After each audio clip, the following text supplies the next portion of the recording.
कृष्णाय वासुदेवाय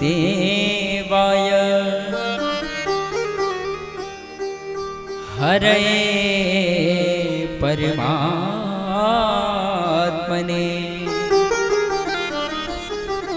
प्रणतक्लेशनाशाय गोविन्दाय नमो नमः। भक्ति भक्ति भगवन्त गुरु चतुर्नाम बपुए जिनके पद वंदन किए नाशत विघ्न अनेक। नारायणं नमस्कृत्य नरं चैव नरोत्तमं देवीं सरस्वतीं व्यासं ततो जयमुदीरये।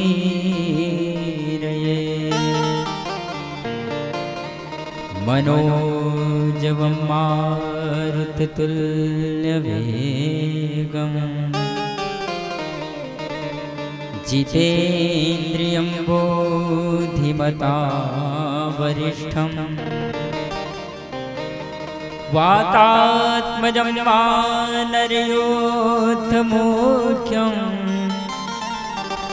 श्रीरामदूतं शरणं प्रपद्ये। बोलिए भक्तवत्सल भगवान की जय। जय जय श्री राधे। तो हम सभी उस अकारण करुणा वरुणालय सच्चित आनंद स्वरूप भगवत स्वरूप भगवान श्री राधा कृष्ण जी के चरणारविंद में प्रणाम करते हुए और परम पूज्य प्रातः स्मरणीय तपोमूर्ति सद्गुरुदेव भगवान की भावमय उपस्थिति एवं यहाँ के जितने भी स्थानीय देवी देवता हैं उन सब के चरणारविंद में कोटि कोटि नमन और माता पिता के चरण कमलों का ध्यान करते हुए हमारे साथ आए हुए सभी ब्राह्मण विद्वान मंडली एवं संगीताचार्य और यहाँ पर उपस्थित सभी भाइयों बुजुर्गों एवं बच्चों और मातृशक्ति और हमारे परम पूज्य सद्गुरुदेव बाबा पहलवान गिरी जी महाराज हमारे बीच पधार चुके हैं अपना आशीर्वाद देने के लिए। तो इनके चरणारविंद में कोटि कोटि वंदन प्रणाम। और पिछले 7 दिन पर्यंत हम यहाँ पर बैठकर उस भगवान की उस पावन लीलाओं का श्रवण कर रहे हैं। और यही कथा स्वामी सुखदेव जी महाराज राजा परीक्षित जी को गंगा तट पर सुना रहे हैं। सप्तम दिवस ही उनको आज हुआ है और सप्तम दिवस ही हमें आज यहाँ पर हुआ है। और बड़े भाव से आप सभी श्रोताओं ने इस कथा का श्रवण किया और हम आशा भी करते हैं कि जो भी बातें आपको इस सत्संग की अच्छी लगी होगी आप जीवन में उसे उतारने का प्रयास करेंगे। यही सच्ची कथा की सार्थकता होती है। नहीं तो करने को तो हम चाहे रोज ही कथाएं करते रहें, सुनते रहें, लेकिन जब तक हम उसको अपने जीवन में उतारने का प्रयास नहीं करेंगे तब तक उसका लाभ हमें मिलने वाला नहीं है। अगर हमें किसी वस्तु के स्वाद के विषय में जानना हो तो पहले उसको ग्रहण करना पड़ता है, पहले उसका स्वाद चखना पड़ता है। वैसे ही भागवत की कथा को श्रवण करने के बाद उसको जीवन में जब हम उतारेंगे तो हमारे जीवन में परिवर्तन आएगा। प्रणत क्लेश नाशाय गोविंदाय नमो नमः, इसका अर्थ है कि संसार के जितने भी दुख दारिद्र हैं उनको नष्ट करने की सामर्थ्य मेरे भगवान नारायण रखते हैं। तो आइए कथा में प्रवेश करने से पहले भगवान के चरणों में का हाजिरी, उसके उपरांत आज परीक्षित मोक्ष की कथा श्रवण करेंगे। बोली वृंदावन बांके बिहारी लाल की, सद्गुरुदेव भगवान की जय हो। मुझे दास बना कर रख लेना गुरुदेव तुम अपने चरणों में। मुझे दास बना कर रख लेना भगवान तो अपने चरणों। मुझे दास बना कर रख लेना भगवान तुम अपने चरणों। दास बना कर रख लेना भगवान तो अपने चरणों। ओ भगवान तुम अपने चरणों में, भगवान तू अपने चरणों में। ओ भगवान तुम अपने चरणों में, भगवान तू अपने चरणों में। भगवान तुम अपने चरणों में, भगवान तुम अपने चरणों में। मुझे दास बना कर रख लेना, मुझे दास बना कर रख लेना भगवान तुम अपने चरणों में। भगवान तुम अपने चरणों। जय हो।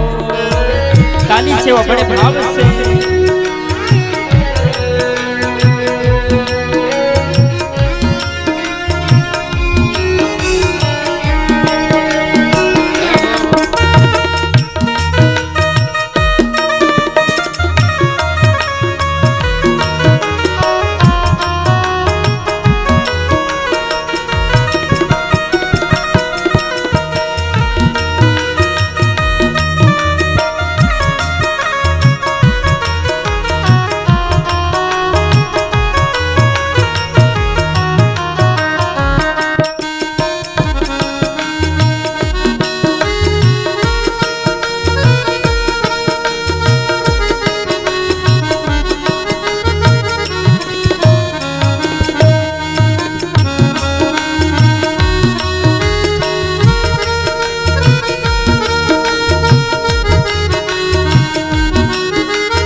तेरे द्वार पे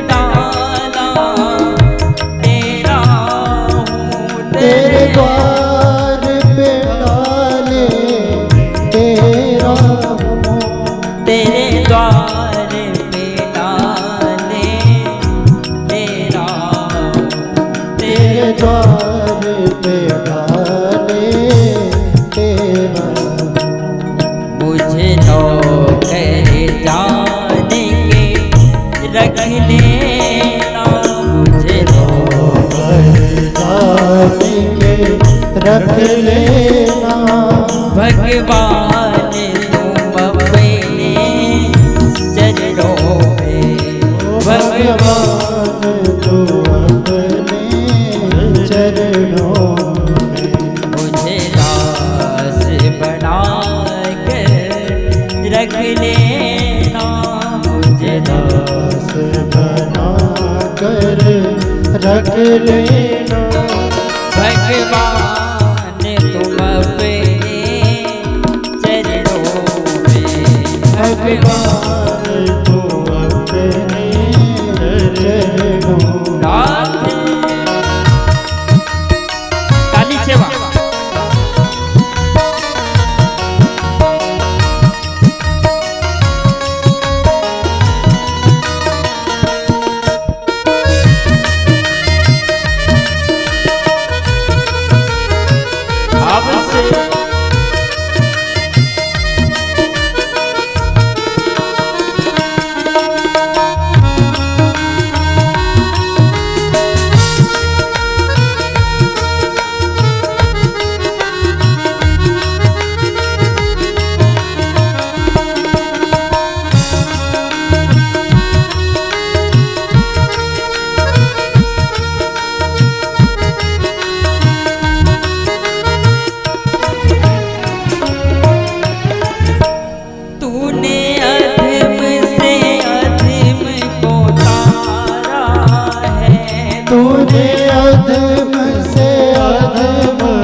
हमारा है, उनमें भी नाम हमारा है, उनमें भी नाम हमारा है।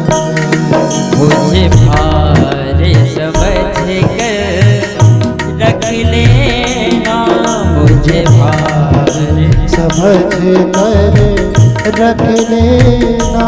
ओ भोलेनाथ तुम अपने चरणों में, भोलेनाथ तू अपने चरणों में। ओ गुरुदेव तुम अपने चरणों में, गुरुदेव तू अपने चरणों में। ओ कुलदेव माते तुम अपने चरणों में, कुलदेव माता तू अपने चरणों में। बोले वृंदावन बांके बिहारी लाल की जय।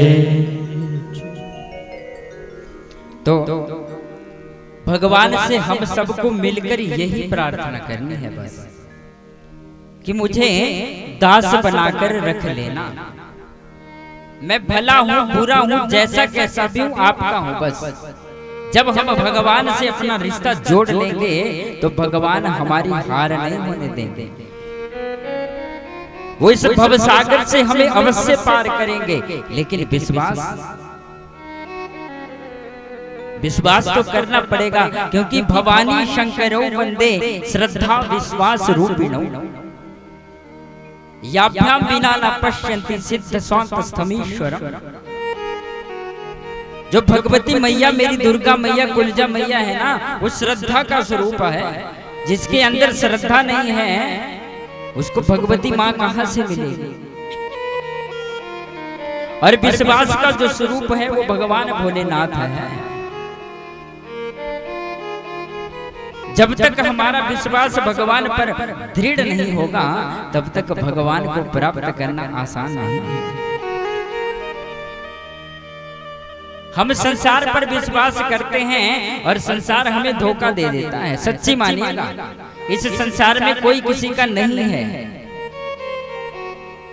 जिनको हम अपना समझते हैं ना,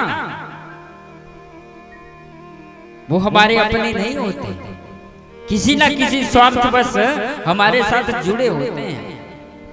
लेकिन इसका ये अर्थ भी जरूर नहीं है कि हम अपनों को पहचानना या उनके साथ बर्ताव बदल दें, ऐसा भी नहीं है। समाज के साथ अपने कर्तव्य का पालन भी जरूर करना है, लेकिन अपना स्वार्थ भी देखना है कि हमें भगवान ने इस संसार में भेजा किस लिए है, उसका मूल कारण क्या है। क्योंकि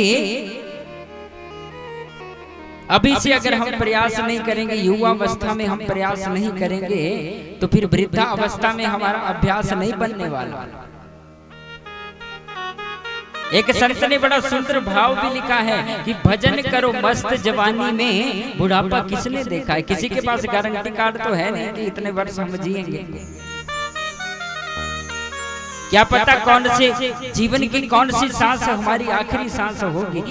हमने सबने सुना है कि कई बार मनुष्य खाना खाते खाते ही भगवान को प्यारा हो जाता है। और ये संसार एक गाड़ी है। राजा परीक्षित को सुखदेव स्वामी कह रहे हैं कि ये संसार एक गाड़ी है, एक ट्रेन है, एक बस है। इसमें हम सभी यात्रा कर रहे हैं। जिसका स्टेशन आ जाता है वो उतर जाता है, कोई हमसे दूर थोड़ी होता। अपना अपना जीवन का हिसाब पूरा करने के लिए हम परिवार के रूप में परिणित होते हैं, इकट्ठे होते हैं। और जो भगवान ने हमें सेवा दी है उसको हमें अपना कर्तव्य समझकर करना चाहिए। कभी जीवन में दुख प्राप्त नहीं होगा, लेकिन जब हम ये सोचना प्रारंभ कर देते हैं कि मैं नहीं होता तो ये काम नहीं होता, या मैंने ऐसा कर दिया, जब तक हमारा अहम दूर नहीं जाएगा, मैं दूर नहीं जाएगी, तब तक भगवान अहंकार तो बिल्कुल नहीं मानते।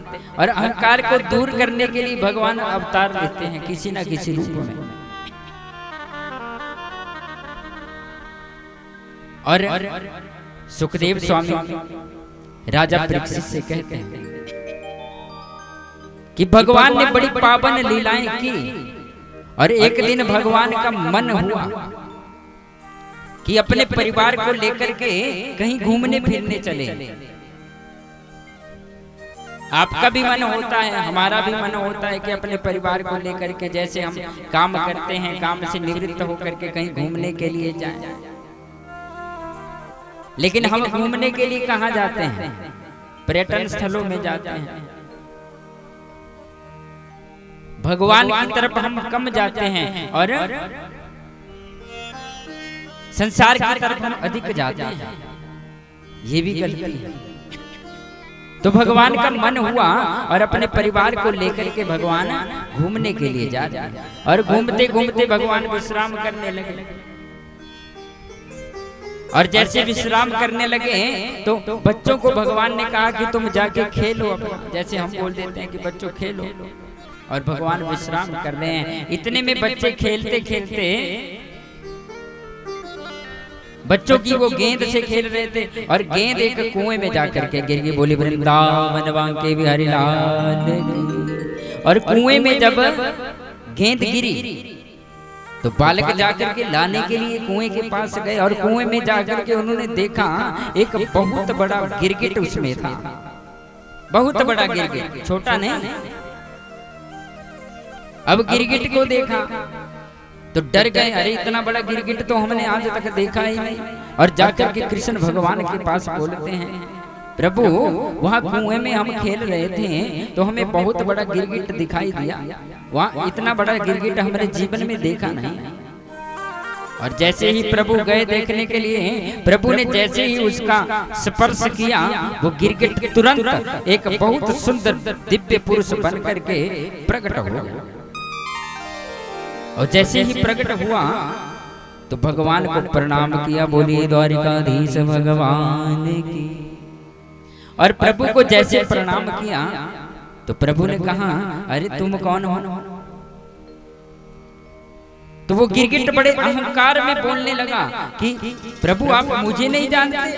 अगर आप दानियों की सूची देखेंगे, दानियों की लिस्ट देखेंगे तो सबसे ऊपर मेरा नाम आएगा।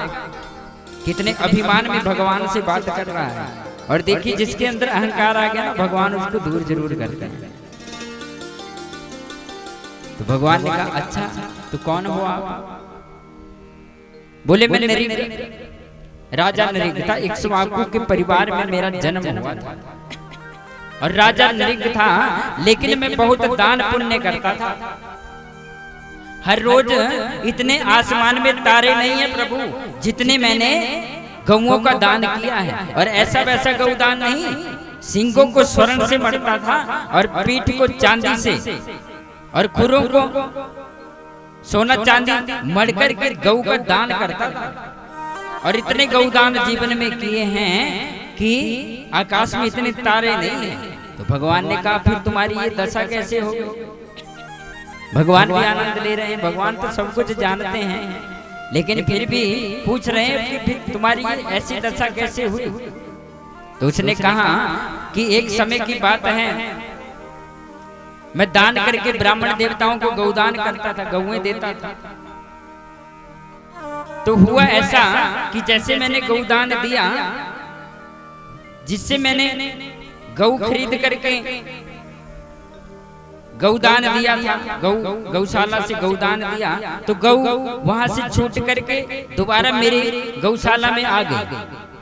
और जैसे गौशाला दूसरी बार आ गई तो मैंने दूसरी बार उसका फिर दान कर दिया। अब एक गाय का मैंने 2 ब्राह्मण देवताओं को दान कर दिया। और अब पहले वाले ब्राह्मण देवता ढूंढते ढूंढते गौ को आए और उन्होंने कहा कि ये गाय मेरी है। और जिसको अब दान दिया है वो कहता है ये गाय तो मेरी है। दोनों में लड़ाई हो गई और मैं फैसला ही नहीं कर पाया कि क्या करूं अब, क्योंकि दान तो दोनों को दिया है। अब पता नहीं, इतनी गायों में पहचान भी नहीं पाए कितनी गाय। तो फिर वो दोनों नाराज होकर ब्राह्मण देवता चले गए। और ब्राह्मण देवता चले गए। कालांतर में मैंने शरीर को त्यागा और फिर मेरे को ये गलत दान करने का, क्योंकि मुझे पता नहीं था, अज्ञान के कारण मैंने ब्राह्मण देवताओं का अपमान कर दिया और जिसके कारण मुझे ये गिरगिट का शरीर मिला। बोले वृंदावन बांके बिहारी लाल की। इसलिए जीवन में ध्यान रखना, चाहे कुछ भी हो जाए, भगवान श्री कृष्ण कहते हैं, और भगवान ने उनका उद्धार कर दिया। और अपने बच्चों को शिक्षा देते हुए कहते हैं कि बालकों, जीवन में एक बात का ध्यान रखना, कुछ भी कर लेना, लेकिन कभी ब्राह्मण देवता के धन का हरण मत करना, ना ही किसी संत ब्राह्मण का अपमान करना, क्योंकि ब्राह्मण देवता तो कुछ नहीं कहेंगे, लेकिन समय का चक्कर बड़ा बुरा है।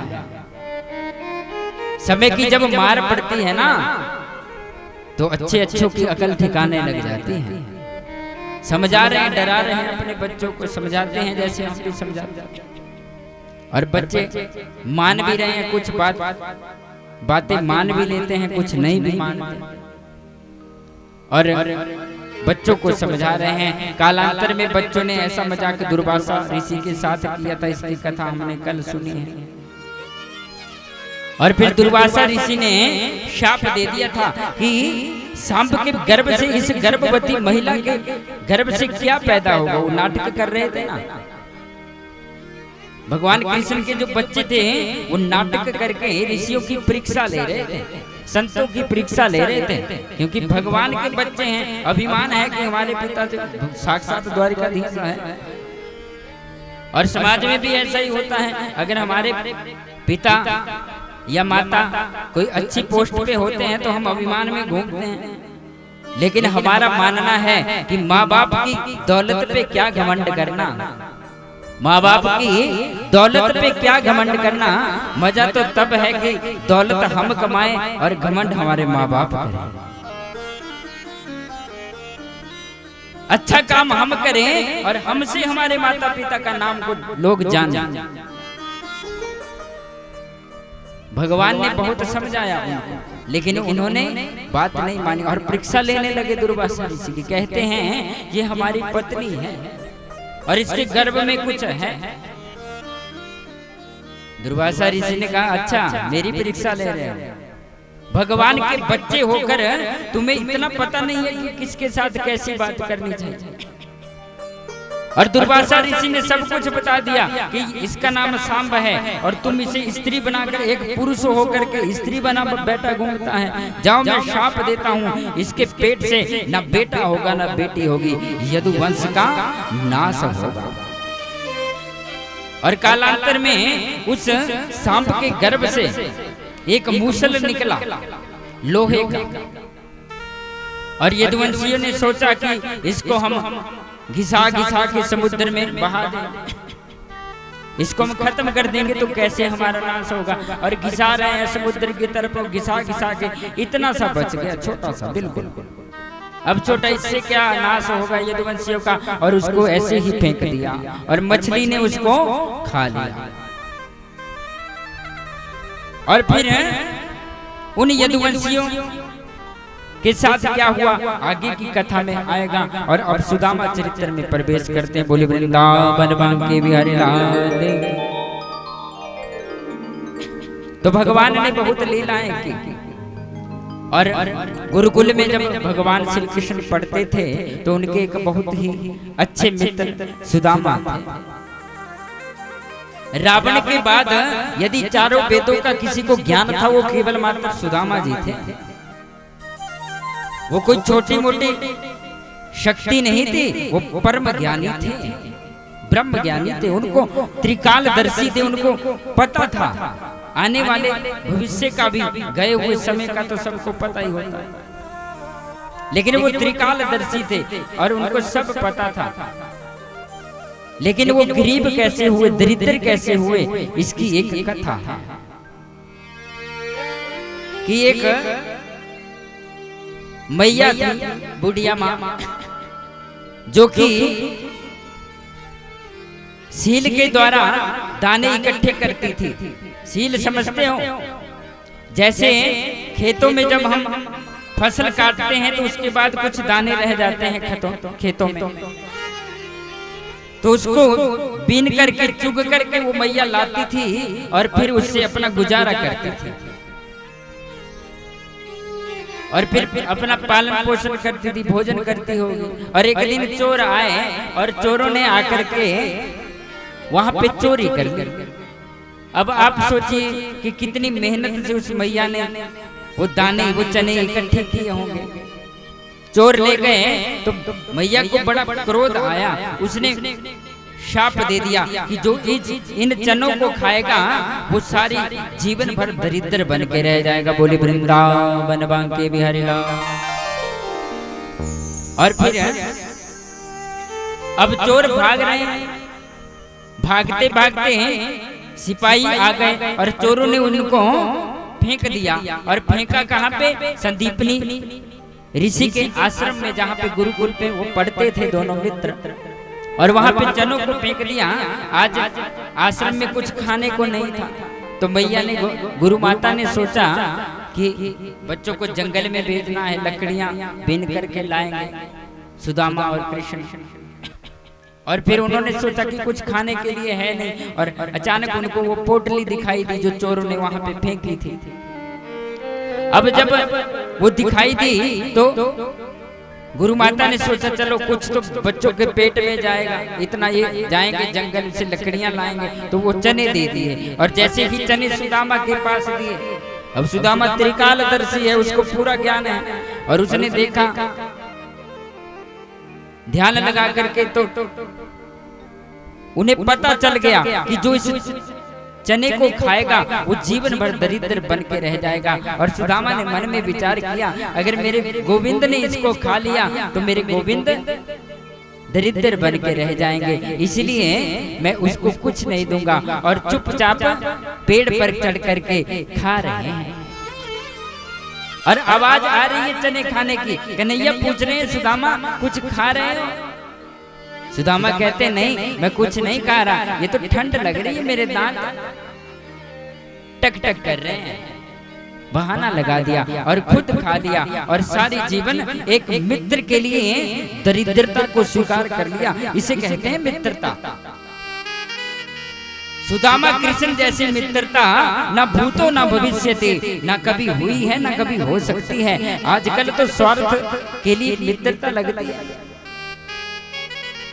मान लो किसी के पिता की बहुत पहुंच है, उसके साथ मित्रता करेंगे।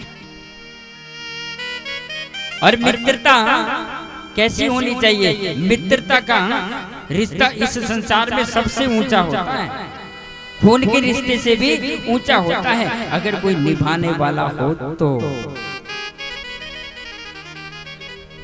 लेकिन आजकल तो सिद्धांत बदल चुका है। आजकल तो टूट जाता है गरीबी में वो रिश्ता जो सबसे खास होता है।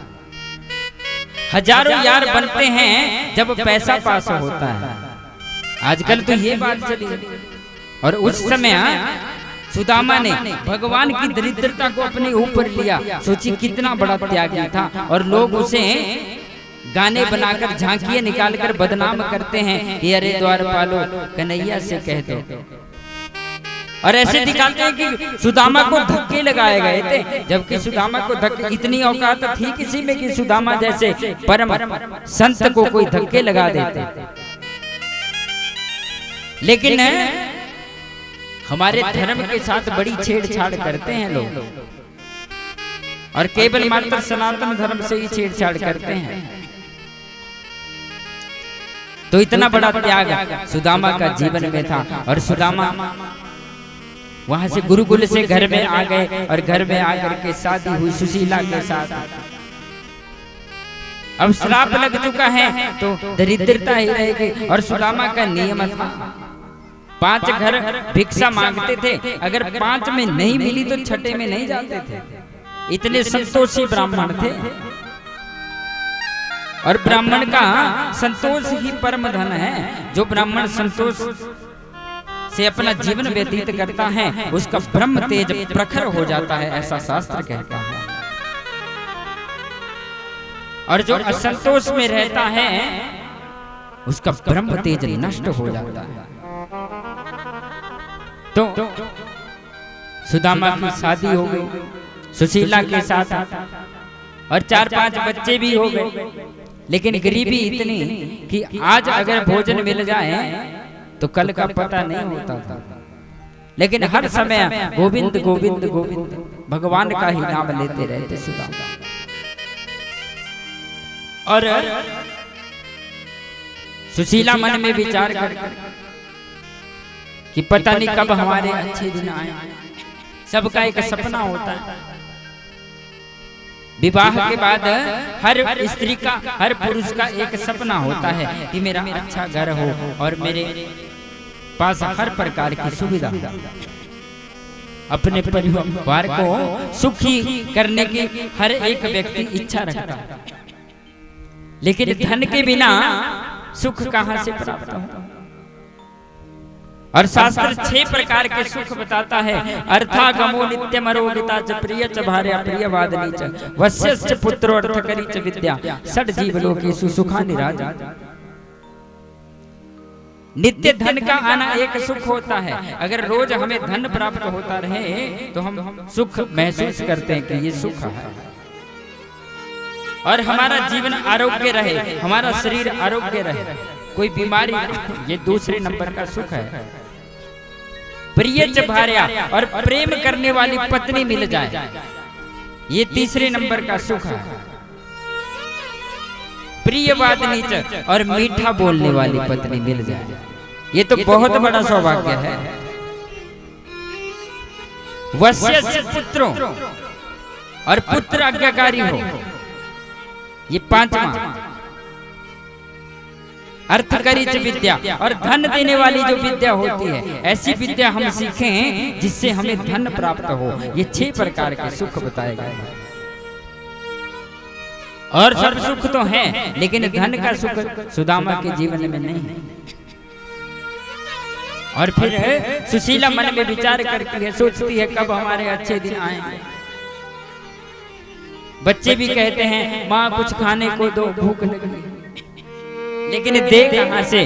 अब सुदामा मांगने के लिए जाते हैं। जैसे ही सुदामा घर में जाते हैं लोग दरवाजा बंद कर देते हैं। दूसरे घर में जाते हैं फिर दरवाजा बंद कर देते हैं। और हमारे समाज की यही स्थिति है। आज भी अगर कोई मांगने वाला हमारे घर में आता है तो हम दरवाजा लगा के अंदर चले जाते हैं। मांगना कोई आसान बात नहीं होती, मांगने के लिए मरना पड़ता है। हम किसी को उधार दिए हुए पैसे भी वापस नहीं मांग सकते। कितनी हिम्मत होगी जो ऐसे किसी से हाथ फैलाकर मांगेगा। जो उसको नहीं देता उसको बड़ा भारी दोष लगता है। मांगने वाला तो मरा ही है, लेकिन जो उसे नहीं देता वो उससे भी ज्यादा मरा। अरे शुक्रिया करो उस भगवान का, उसने हमें मांगने वालों में नहीं देने वालों में रखा है। अगर भगवान की कृपा से कुछ 4 पैसे हमारी जेब में हैं तो कोई हमारे घर पे मांगने आए तो उसे खाली नहीं भेजना चाहिए। चाहे कुछ दो,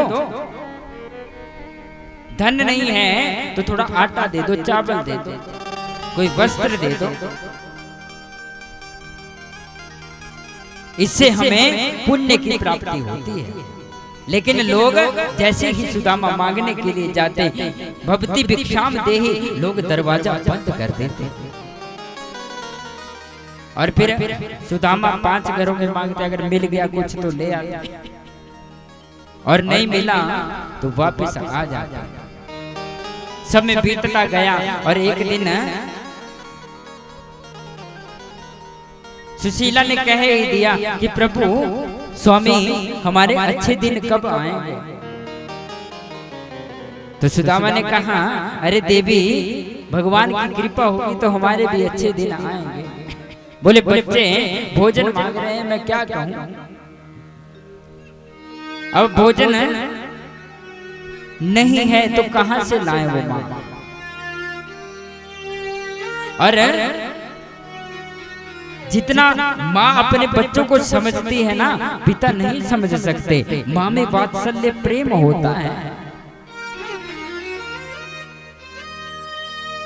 माँ बिस्तर पे भी सोएगी तो अपने बच्चे को, अगर बच्चा बिस्तर पे लघु शंका कर देगा तो गीले स्थान पर खुद सोती है, सूखे स्थान पर बच्चे को रखती। इतना प्रेम माँ करती है बच्चे से। और पिता का बलिदान भी कम नहीं है। माँ बच्चों को दिल में रखती है और पिता बच्चों को दिमाग में रखता है कि मेरे बच्चे बड़े होकर क्या करेंगे, इनका कल्याण कैसे होगा। अब माँ ने मन में विचार किया अब इन बच्चों को क्या खिलाया जाए, कैसे इनको शांत करूं। और बात करते हैं अपने पति के साथ। और सुदामा कहते तुम्हें पता है मेरा एक बहुत अच्छा मित्र है, आजकल वो राजा बन गया है, उसका नाम द्वारिकाधीश है। तो सुशीला कहती हैं अगर तुम्हारा मित्र इतना राजा है तो तुम अपने मित्र के पास जाओ, वो हमारी कुछ मदद करेंगे। लेकिन सुदामा कहते नहीं, अरे जो स्वार्थ के लिए मित्रता करे वो कोई मित्रता थोड़ी है, वो तो व्यापार है। लेकिन बार बार कहती है। तो एक दिन सुदामा सोचते चलो मिल आते हैं मित्र से, और जाने के लिए तैयार हो जाते हैं। अब किसी के घर में अगर हम भी जाते हैं तो कुछ ना कुछ ले जाते हैं साथ में। अब सुदामा क्या ले जाए, घर में तो कुछ है नहीं, अन्न नहीं है, धन नहीं है। और फिर सुशीला ने कहा कि स्वामी आप जा रहे हो, मैं कुछ बंदोबस्त करती हूँ। और 4 घरों में गई और 4 घरों से जाकर के चावल की एक एक मुट्ठी लेकर के आई। और एक अपने जो साड़ी लगाई थी ना पुरानी फटी, उसको फाड़ करके उसमें बांध करके अपने पति के पास देती है कि जाकर के अपने मित्र को दे देना। और जाकर के कहना कि और जगह पे तो महीने में 2 बार एकादशी आती है। लोग एक महीने में 2 बार भोजन नहीं करते, लेकिन आपके मित्र के घर में तो रोज एकादशी होती है। पता नहीं द्वादशी कब आएगी, ऐसा जाकर के कन्हैया से कह देना। और सुदामा चल पड़ते हैं नंगे पांव, और बड़ा बुरा कितनी दयनीय दशा है। और जैसे ही चलते हैं, जाते जाते रास्ते में एक यज्ञ चला होता है और वहां पे भंडारे का आयोजन होता है। अब भंडारे का जैसे आयोजन है तो वहां पे सुदामा सोचते मैं भी जाकर के कुछ पालूं। और जैसे ही सुदामा को एक पत्तल में खीर परोसी जाती है, सुदामा को याद आ जाती है अपने परिवार की, अपने घर परिवार की। क्योंकि जब हम परिवार से जुड़ जाते हैं ना, तो कोई भी चीज हम अपने बारे में कम सोचते हैं, परिवार के बच्चों के बारे में ज्यादा सोचते हैं। खुद हम फटे पुराने जूते भी डाल लेंगे, लेकिन बच्चों को अच्छे स्कूलों में पढ़ाते हैं और अच्छी उनको ड्रेस देते हैं, अच्छा उनका पालन पोषण करते हैं। सुदामा ने सोचा बच्चे भूखे होंगे, मैं कैसे खाऊंगा। लेकिन भगवान की कृपा से लक्ष्मी मैया जब से सुदामा ने वहां से पांव उठाया ना द्वारिका के लिए, लक्ष्मी मैया आकर के पूरा पालन पोषण कर रही है उनके परिवार का। और सुदामा को पता चल गया कि घर में भी भंडारा लगा है। पता चला कि सुदामापुरी में भी भंडारा चला हुआ है, और सोचते हैं कि चलो बच्चों ने खा लिया होगा, मैं भी पाऊं। और जितने में पाने लगते हैं, इतने में डाकू आ जाते हैं। डाकू जैसे ही घोड़ों पर आते हैं, सुदामा के साथ जैसे टक्कर लगती है, हाथों से वो खीर का जो दोना होता है, पत्तल होती, वो छूट जाती है। और इतने में कुत्ता उसको आके लग जाता है। तो सुदामा कहते हैं देखो प्रभु आपकी लीला, दाने दाने पे खाने वाले का नाम। और फिर सुदामा जाते हैं, फिर भोजन नहीं पाते, आगे आगे चलते हैं। आगे भगवान श्री कृष्ण केवट बन करके आ जाते हैं, किश्ती चलाने वाला। और फिर उसको किश्ती में सुदामा को ले जाते हैं। सुदामा आंखें बंद करते हैं, जैसे ही रात्रि में विश्राम करने लगते हैं, सुबह उठ करके देखते हैं द्वारिका पुरी में पहुंच जाते हैं। अब सुदामा को भगवान स्वयं उठा करके ले जाते हैं, क्योंकि भगवान का संकल्प है। भगवान कहते हैं, गीता में भी कहते हैं कि मेरे लिए तू 1 रुपया खर्च करके देख, कुबेर से तेरे भंडार ना भर दूं तो कहना। मेरे लिए 1 कदम चल, 100 कदम तेरी तरफ ना आऊं तो कहना। मेरी चर्चा लोगों से करके देख, दुनिया में तेरी चर्चा ना करवा दूं तो कहना।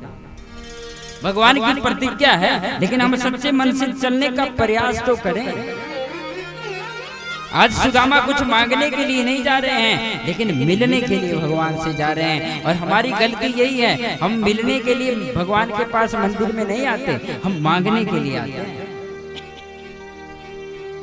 यही हमारी गलती है। भगवान कई बार तो भगवान भी मन में सोचते हैं कि भक्त तू रोज मुझसे कुछ मांगने आता है, कभी मिलने भी आया है।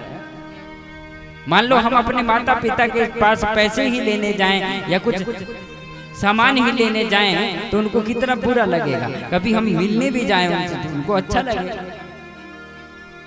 तो सुदामा पहुंच गए द्वारिकापुरी के समीप और जाकर के पूछते हैं कि महाराज द्वारिकापुरी में जाना है, हमें रास्ता बताइए। और आगे जाकर के वहां के लोग कहते हैं अरे आप द्वारिकापुरी में पहुंच चुके हो। सुदामा कहते हैं अच्छा।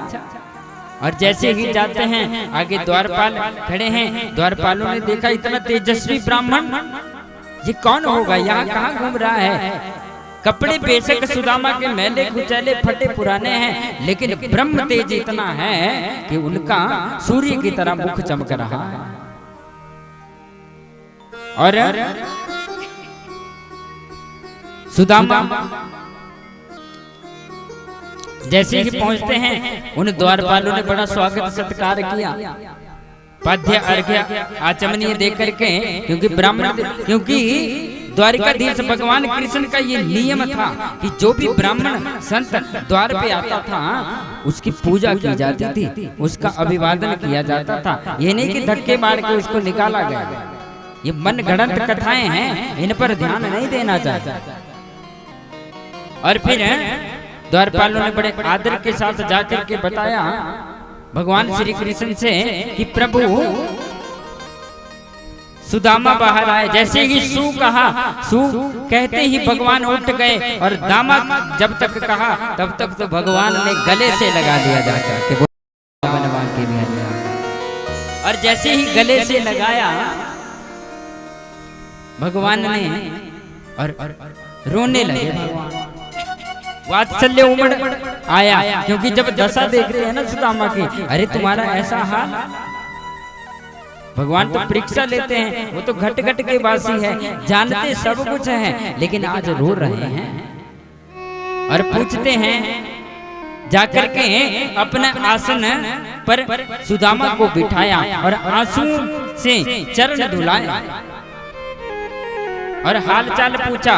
कांटे निकाले पांव के, बड़ा बुरा हाल, जर्जर अवस्था सुदामा। और फिर पूछा सुदामा से, अरे मित्र तुम तो याद भी नहीं करते, इतने वर्षों बाद आज मिलने आए हैं, शादी वगैरह हुई तुम्हारी या नहीं हुई? बोले हाँ शादी भी हो गई और भगवान की कृपा से 4-5 बच्चे भी हैं।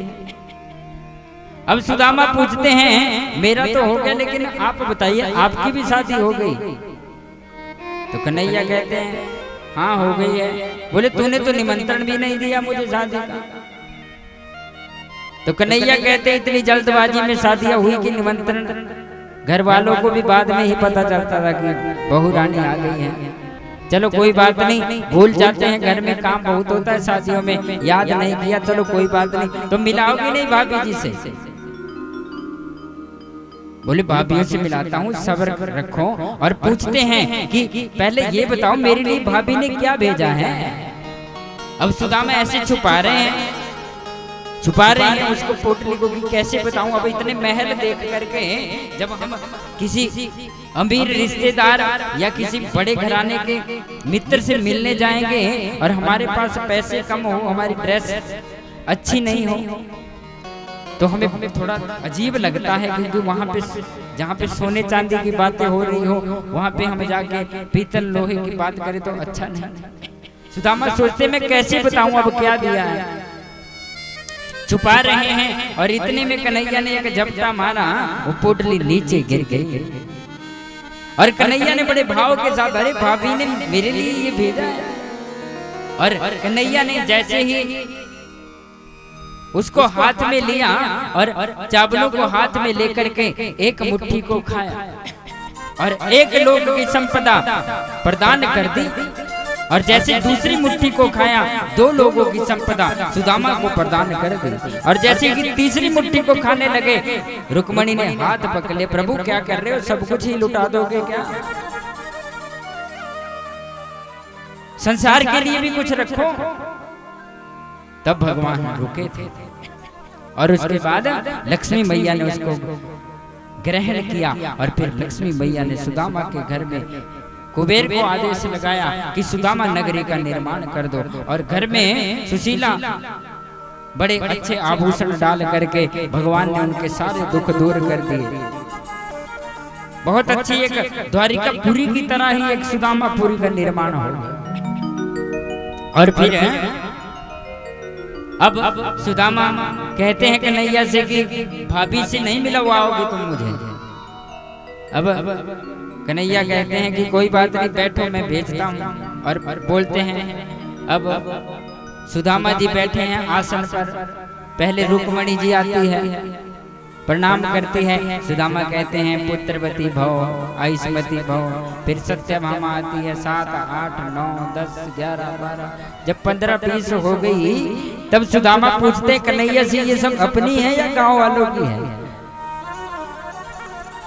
अब 20 को आशीर्वाद दे दिया, 30 हो गई, 40 हो गई, 50 हो गई, 100 जब हो गई तो सुदामा आशीर्वाद भी नहीं दे पा रहे हैं, आयुष्मान भव नहीं बोल पा रहे हैं, सीधा ही बोलते भव भव भव, क्योंकि 16,108 है।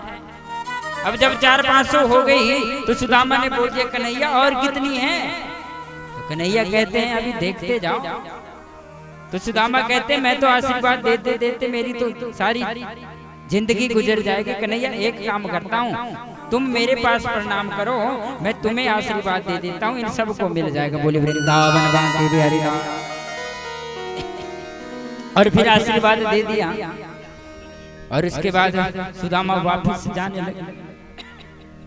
और भगवान ने बड़े सुंदर वस्त्र पहनाए हैं, अपने राजसी वस्त्र सुदामा को। और अब बोल भी ना पाए सुदामा कि क्या कहूं प्रभु से, मांग भी ना पाए और मांगना चाहते भी नहीं, लेकिन पत्नी ने घर से बोला। कई बार पति पत्नी के लिए, पत्नी की कोई रिक्वेस्ट हो, रिक्वायरमेंट हो, कोई इच्छा हो, उसके लिए पति को बड़े पापड़ बेलने पड़ते हैं। अब खुद की तो इच्छा नहीं है, अपनी इच्छा नहीं होती व्यक्ति की कि मैं ऐसा काम करूंगा, पत्नियां करवाती है एक दूसरे को देखकर। अरे मेरी सहेली ने 5000 का सूट लिया और मुझे आप ये 1800 का लेके आए हैं। और पता नहीं कैसे कैसे पति बेचारा क्या करे, कहां से करे, सब कुछ देखना पड़ता। और फिर भी लेकिन स्त्री हट के आगे तो उसे झुकना पड़ेगा। वैसे ही अब सुदामा कहना नहीं चाहते और कह पा भी नहीं रहे कि कैसे कहूं। और कन्हैया भी बड़े शातिर है, सोचते हैं कि इसके मुख से एक बार कहलवाऊंगा तब दूंगा। वैसे दे तो सब कुछ दिया है, घर में तो निर्माण हो चुका है, लेकिन सुदामा सोचते हैं।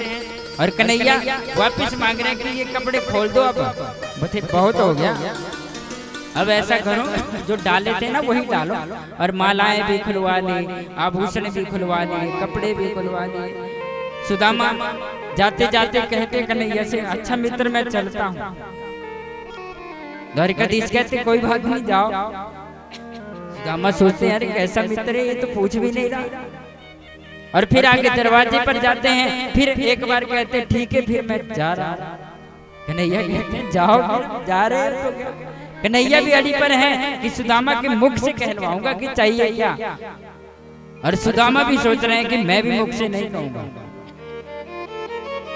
और फिर जाते जाते हैं वापिस चले जाते हैं। सारे रास्ते में एक ही बात मन में सोचते हैं, अरे कन्हैया ने तो मैं कुछ कह भी नहीं पाया, जाकर के सुशीला को क्या कहूं। और जैसे ही जाता है सुदामापुरी के नजदीक देखता है, अरे यहाँ पे तो कुटिया थी, इतने बड़े बड़े महल कैसे बन गए, पता नहीं मैं वापिस द्वारिका में तो नहीं आ गया। और वहाँ पे पूछते हैं, एक गांव का व्यक्ति आया होगा, अरे ये कौन सी जगह है? बोले महाराज ये सुदामापुरी है। सुदामापुरी? अरे ये तो जब मैं यहाँ से गया था तब तो कुछ और स्थिति थी। बोले महाराज ये सुदामापुरी ही है। तो सुदामा आगे जाता है, देखता हूँ घर में जाके सुशीला कैसी होगी। अब सुशीला इतनी सुंदर साड़ी लगा करके बैठी है। और जैसे ही आरती का बेड़ा लेकर के आती है सुदामा के पास, पहले नियम था जब पति परमेश्वर कहीं बाहर से घर आते थे तो उनकी आरती उतारी जाती थी। और आजकल क्या उतारा जाता है? आजकल आरती तो आजकल भी उतारते हैं, लेकिन आजकल जोत दीपक से आरती नहीं उतारते, मुंह से ही उतार देते हैं। ऐसी ऐसी बातें सुनाएंगे कि बेचारा पहले काम से थक के आएगा और आकर के फिर सुनो रामायण, फिर अगला ईयरफोन लगा लेता है कान में, आप करते रहो बोलते रहो। और क्या क्या होना चाहिए, थोड़ा बहुत जीवन में होना चाहिए, लेकिन इतना भी नहीं। परिवार का एक मत होना चाहिए, बीच बीच में चलता है, थोड़ा बहुत होना चाहिए, लेकिन परिवार का मत एक होना चाहिए। लोगों को पता नहीं लगना चाहिए। और कई जगह पर हम जाके देखते भी हैं, जैसे हम कथाओं में भी जाते रहते हैं, अनुष्ठान में भी जाते रहते हैं, तो जा करके देखते हैं, लोग बताते हैं कि ये तो बहुत लड़ाई करते हैं, ये तो ऐसे हैं वैसे हैं, बता देते हैं। और जब हम घर में जाते हैं तो बिल्कुल बता नहीं सकते आप कि ये कभी लड़े भी होंगे जब से शादी हुई, बिल्कुल चुपचाप। तो ऐसे ही अब सुदामा गए, आगे देखी सुशीला और देख रही इतनी सुंदर लक्ष्मी मैया की तरह, ये कौन होगी? और कहते हैं वारी सुशीला तेरे दो दो चुटीला। अरे तुम्हारी दो दो चोटियां कहां से हो गई? पहले तो पहचान नहीं पाते, कहते देवी तुम कौन हो? वो कहते मैं तुम्हारी पत्नी हूँ। और जैसे कहते हैं अरे पत्नी, ये तुम्हें कहां से प्राप्त हुआ? तो सुशीला कहती हैं आपके जाने के बाद लक्ष्मी मैया यहाँ पे आई थी और उन्होंने इतने सुंदर हमारे महलों का निर्माण किया और हमारी सारी गरीबी को दूर कर दिया। बोले वृंदावन बांके बिहारी लाल। और इस प्रकार सुदामा ने मन में विचार किया कि अब महल चबारे आ गए, अब भगवान का भजन नहीं होगा। क्योंकि जब सुख में व्यक्ति आ जाता है तो फिर भगवान भूल जाते हैं। भगवान तो दुख में ही याद आते हैं। इसलिए जीवन में हमें दुख, जिसको ज्यादा दुख मिलता है समझो भगवान के सबसे नजदीक होता है। और जिसके पास सुख आना प्रारंभ हो गया वो भगवान से दूर चला जाता है। जब महाराज जय जयकार होने लग जाती है तो हम अपना भजन भूल जाते हैं। और जब कोई विपत्ति आती है तब कुलजा माता को भी सुख ना हो जाएगा, गुरु महाराज को भी सुख ना हो जाएगा, इष्ट देवता को भी सुख ना हो जाएगा, शिव मंदिर को भी झंडा सुख लेंगे जब कोई दुख आएगा। और जब सुख आएगा तब बधाई भी तब देते हैं जब पोते के भी आगे बच्चे हो जाते। कई जगहों पर हम जाके देखते हैं, अनुष्ठान में जाएंगे, चंडीगढ़ में हम पीछे अनुष्ठान में गए तो हमने पूछा महाराज आप अनुष्ठान करवा रहे, संकल्प में बोलनी पड़ती है कामना, तो किस लिए करवा रहे? तो कहते हैं महाराज ये जो अनुष्ठान करवा रहे हैं ना, ये पैदा नहीं हुआ था तब से हमने सुख ना की थी कि हमारे बेटा हो जाए। आज इसके भी आगे बेटा हो गया, अब जाके हम अनुष्ठान करवा रहे हैं। बोले वृंदावन बांके बिहारी लाल। सुख में भगवान भूल जाते हैं। ये आपकी ही बात नहीं है, हम सब की बात है। तो सुदामा ने मन में विचार किया कि अब सुख सुविधाएं आ गई, अब भगवान का भजन नहीं होगा। तो सुदामा ने उस सुदामापुरी को त्याग दिया और दूर जाकर के एक कुटिया बनाई और भगवान का भजन किया। बोले वृंदावन बांके बिहारी लाल। और उधर यदुवंशियों को शाप लग चुका है ऋषि दुर्वासा का। और एक दिन वो खेलते खेलते समुद्र के किनारे आपस में लड़ाई कर देते हैं। और जो वहां पे मूसल घिसाकर रखा था उसे एरंड नाम की एक जहरीली घास उत्पन्न हो जाती है, जिसको एक दूसरे के ऊपर मार करके वो यदुवंशी 56 करोड़ जो यदुवंशी होते हैं वो आपस में लड़ लड़ के समाप्त हो जाते हैं। और फिर जो वो छोटा सा भाग बचा था घिसा घिसा के मूसल को, वो मछली खा लेती है। एक मछुआरे को मिलता है, मछुआरा मच्छी को बेच लेता है। आगे एक शिकारी को मिलता है, शिकारी उसे अपने तीर पर लगाता है। भगवान श्री कृष्ण को सब पता है और उद्धव जी भगवान श्री कृष्ण के साथ जाते हैं कि आज मेरा विश्राम करने का मन कर रहा है। 125 वर्ष की आयु भगवान श्री कृष्ण की हो चुकी है और उद्धव पूरा 56 करोड़ यदुवंशी लड़ लड़ के मर जाते हैं। भगवान श्री कृष्ण रहते हैं और उद्धव से बात करते हैं और विश्राम कर रहे हैं वृक्ष के नीचे। और वही पहेलियां बाली जो था पूर्व जन्म में त्रेता युग में, वही आता है और वो दूर से देखता है कि भगवान के पैरों में कुछ चमकदार दिखाई दे रहा है। वो सोचता है किसी पशु की आंख है और जैसे ही तीर चलाता है भगवान के पांव में लगता है और भगवान प्राणों को छोड़ देते। बोले वृंदावन बांके बिहारी लाल। और 125 वर्ष की आयु पूर्ण करके भगवान इस धरा धाम पर अपनी लीलाओं को समाप्त करके अपने लोक को चले जाते हैं। और भगवान के शरीर से एक बिजली सी चमकती है और वो जाकर के मिल जाती है उस ब्रह्म स्वरूप में। और जैसे ही उद्धव रोने लग जाते हैं और यहाँ पर स्वामी सुखदेव राजा परीक्षित से कहते हैं कि राजा परीक्षित भगवान धरा धाम छोड़ करके चले गए हैं। और परीक्षित कहते हैं महाराज अब तो मुझे भी आकर के सर पर दंश कर दे। अब तक्षक चला है, तक्षक चला है राजा परीक्षित को काटने के लिए पूरी रफ्तार के साथ। और आगे उसे एक ब्राह्मण देवता मिल जाते हैं और ब्राह्मण देवता कहते हैं आगे आगे ब्राह्मण देवता भाग रहे हैं, पीछे पीछे तक्षक जा रहे हैं। तक्षक सोच रहा है कि ये ब्राह्मण देवता क्यों इतनी तीव्र गति से जा रहे हैं और पूछते हैं कि आप कौन हो, कहाँ जा रहे हो। तो ब्राह्मण देवता कहते हैं क्योंकि तक्षक जो था वो मनुष्य का रूप धारण करके आया था। नाग इच्छाधारी होते हैं, जैसा उनका दिल चाहे वैसा रूप बना लेते हैं और मनुष्य का रूप धारण करके जा रहा था। उसने पूछा कि आप कौन हो। उसने ब्राह्मण देवता ने कहा मैं ब्राह्मण हूँ और आज तक्षक को दंश लगने वाला है और मेरे पास इतना तप है कि मैं उसे पुनः जीवित कर दूंगा। अब तक्षक ने सोचा इतना तपस्वी, बोले इसका क्या प्रमाण है मुझे बताओ। और सामने एक पीपल का वृक्ष था और इस ब्राह्मण देवता ने कहा कि तुम दंश मारो। और जैसे कि दंश लगाया उस तक्षक ने वो राख बन गया, क्योंकि इतना जहरीला तक्षक नाग था। और ब्राह्मण देवता ने मंत्र से अभिमंत्रित करके जल फेंका, वैसे का वैसा हो गया। अब तक्षक ने सोचा मैं उसे मारूंगा, ये जीवित कर देगा। और फिर कहा देखो ब्राह्मण देवता बात ऐसी है कि जो विधि का विधान है उसको हम नहीं टाल सकते। जो राजा परीक्षित हैं वो आज उसे शरीर को त्याग करना ही पड़ेगा, ये ऋषियों का श्राप है और आप ऐसा मत करो। और बोले तो फिर ब्राह्मण देवता से पूछा फिर तुझे क्या प्राप्त होगा। बोले वो राजा है, मैं राजा को बचाऊंगा, मुझे बहुत धन प्राप्त होगा। सब अपने जीवन के विषय में सोचते हैं, कौन नहीं सोचता मेरे पास धन हो।